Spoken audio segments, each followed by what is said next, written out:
April 15, 1912, a night that changed history forever. The Titanic, the largest and most luxurious ship of its time, sank on its very first voyage, taking over 1,500 lives with it. But why did this unsinkable ship meet such a tragic fate? Was it simply an iceberg, poor planning, or something far more complicated? In this video, we'll explore the key factors behind the Titanic's sinking, from design flaws and human errors to environmental challenges, and even the myths that have surrounded this disaster for over a century. The Titanic was built to be the biggest and most luxurious ship of its time. It was a symbol of modern technology with advanced features that made it seem unbeatable. The ship had elegant interiors with grand staircases, fine dining rooms, and even a swimming pool, things that were unheard of on a ship at the time. It was designed to carry passengers in comfort, with separate areas for first class, second class, and third class travelers. The Titanic's maiden voyage began on April 10, 1912 from Southampton, England,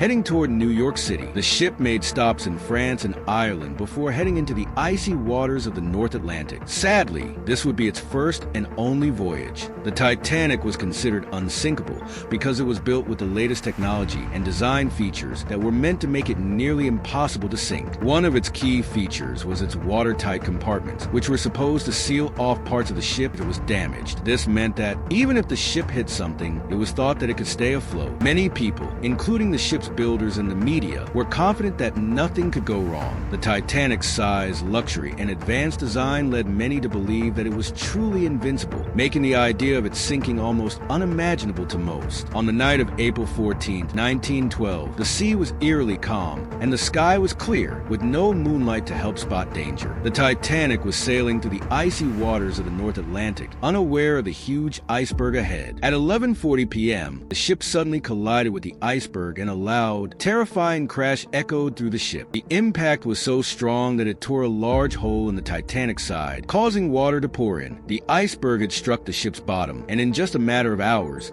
the unsinkable ship was doomed. The cold, dark night and the quiet sea only added to the horror of that fateful moment. After the Titanic hit the iceberg, panic quickly spread through the ship. Many passengers didn't realize how serious the damage was, and at first, they didn't know how much danger they were in. As the ship began to sink, the crew started to lower lifeboats, but there weren't enough for everyone. The Titanic only had enough lifeboats for about half of the passengers on board. Many lifeboats were launched only half full because people were unsure of the danger, and others didn't want to leave the ship. As the ship sank, panic grew. Some passengers tried to jump into lifeboats, while others struggled to find a way to survive in the freezing cold water. The chaos and fear increased as the Titanic slowly disappeared into the ocean. The Titanic's hull was made of steel, but it was not as strong as it seemed. The steel used was actually quite brittle, meaning it could crack more easily, especially in the cold water. When the ship hit the iceberg, the hull was damaged, and the water began to flood into the ship. The Titanic had watertight compartments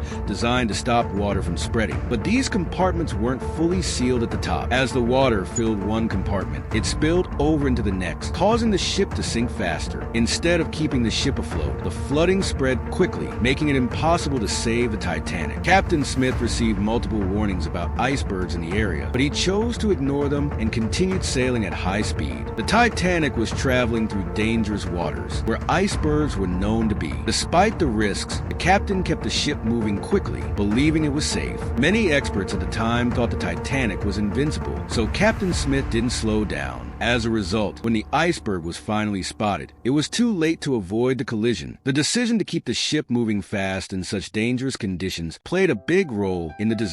Even though the Titanic carried over 2,200 passengers and crew members, it only had enough lifeboats for about 1,178 people. This was because the ship's builders thought it was unnecessary to have more lifeboats since the Titanic was considered unsinkable. The lifeboats on board were also not enough for everyone to escape in time. Many of the lifeboats were lowered into the sea only half full because people didn't realize the danger or weren't allowed to board. overboard. As the ship sank, this shortage of lifeboats caused even more panic, and many people were left without a way to survive. The night the Titanic sank was unusually calm, with very still waters and no waves to help spot any danger. Without the movement of the sea, the iceberg was harder to see. Also, there was no moonlight, so the night was dark, making it even more difficult to spot the icebergs in time. In normal conditions, the lookouts might have seen the iceberg from a distance, but the calm, dark night made it harder for them to see the danger ahead, which led to the crash. To save money during construction, some safety features on the Titanic were compromised. The steel used for the hull was brittle, making it more likely to crack on impact. The ship also didn't have enough lifeboats for all passengers, and some lifeboats weren't used properly. These cost-cutting decisions made the Titanic more vulnerable to disaster. Some people have suggested that the Titanic was cursed, possibly by a mummy aboard the ship. This story started because a famous Egyptian mummy, believed to have a curse, was being transported on the Titanic. However, there is no real evidence to support the idea that the mummy caused the disaster. The sinking of the Titanic was most likely caused by a combination of design flaws, human error, and the iceberg. The cursed mummy story is just a myth that has been linked to the tragedy over time. Some believe the Titanic's rivets may have failed when the ship hit the iceberg. The rivets were possibly made from low-quality iron, which could have weakened them. This might have allowed water to flood the ship faster, making the sinking worse. While this theory isn't fully proven, it suggests that poor materials may have played a role in the disaster. The Titanic tragedy led to important changes in ship safety. After the disaster, new rules were made, such as requiring enough lifeboats for all passengers, not just a few. The International Ice Patrol was also created to watch for icebergs in the North Atlantic and warn ships about dangerous areas. These changes were made to help prevent another disaster like the Titanic from happening again. The Titanic is a lasting reminder of both human ambition and mistakes. It was built to be the biggest and safest ship, showing how much people believed in their own abilities. But its sinking also shows how even the most advanced technology can fail, and how human errors can lead to disaster. The Titanic reminds us that no matter how confident we are still fallible. The Titanic sank because of more than just the iceberg. There were design flaws in the ship, like brittle steel and watertight compartments that didn't work as expected. Human errors also played a part, such as ignoring iceberg warnings and traveling too fast. Finally, environmental factors like calm seas and no moonlight made it hard to spot the iceberg in time. All these factors together caused the Titanic to sink. What do you think was the biggest reason the Titanic sank? Let me know in the comments. And don't forget to like, subscribe, and click the bell so you won't miss more historical stories and explorations.